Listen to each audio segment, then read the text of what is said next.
उस जंगल में सभी पक्षी बहुत अच्छा जीवन जी रहे थे। ना तो उनको भोजन की कमी थी और ना ही पानी की। सभी पक्षी बहुत खुश थे। मगर अब कुछ समय से उनकी खुशियां खत्म हो रही थी। जब से उस जंगल पर एक बाज की नजर पड़ी थी, तब से ही उस जंगल की शांति खत्म हो गई थी। उस बाज को बड़े पक्षियों की बजाय छोटे पक्षियों का मांस ज्यादा पसंद था। इसलिए वो आए दिन किसी न किसी पक्षी के बच्चे को उठाकर ले जाता और खा लेता। पक्षियों को समझ नहीं आ रहा था कि वो क्या करें। अब हम क्या करें? अपने बच्चों को उस दुष्ट बाज से कैसे बचाएं? मेरे तो अंडे भी होने वाले हैं और मुझे तो अपने बच्चों की बहुत चिंता लगी है कि मेरे आने वाले बच्चों के साथ क्या होगा। इससे तो अच्छा है कि वो बाज मुझे ही खा जाए। वो बाज बहुत चालाक है। वो जानता है कि अगर वो हम बड़े पक्षियों को खा लेगा तो उसे हर रोज मांस कैसे मिलेगा। वो हमें नहीं खाएगा बल्कि हमारे छोटे बच्चों को ही खाया करेगा। हमें उसका कोई उपाय ढूंढना होगा, नहीं तो वो जालिम ऐसे ही हमारे बच्चों को खाता रहेगा। मेरे पास इस समस्या का एक उपाय है, अगर आप लोगों को पसंद आए तो। तोते भाई जल्दी बताओ, हमें जरूर पसंद आएगा।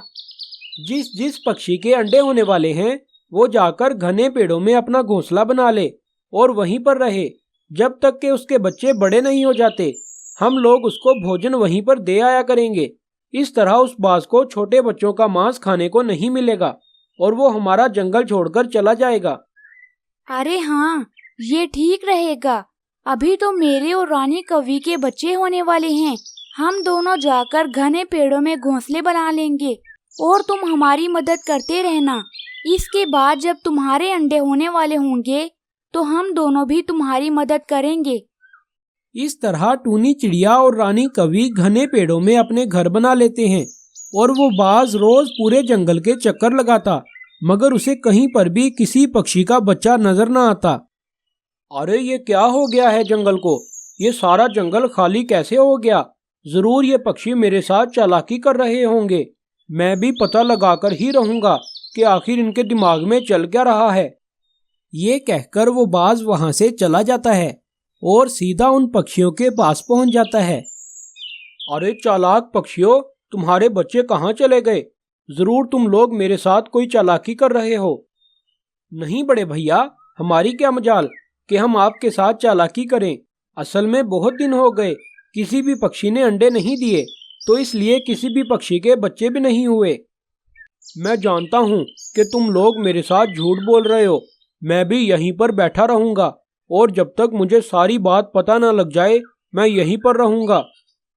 दूसरी तरफ टूनी चिड़िया और रानी कवि के बच्चे अंडों से बाहर आ गए थे, मगर अभी वो बहुत छोटे थे और उड़ नहीं सकते थे। अरे वाह, हमारे बच्चे कितने सुंदर हैं।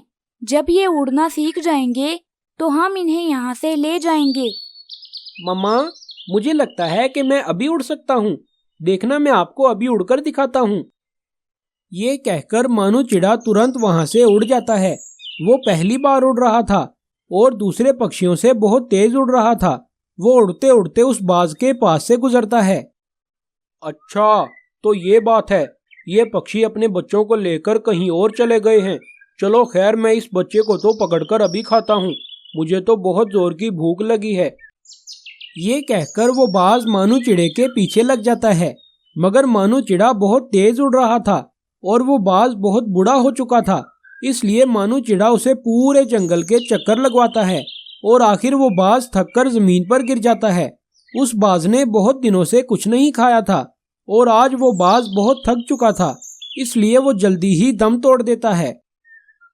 अरे वाह बेटा, तुमने तो वो कर दिखाया जो हम में से कोई ना कर सका। तुम तो वाकई बहुत बहादुर हो।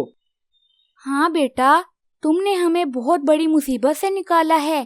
तुम तो बहुत बहादुर हो।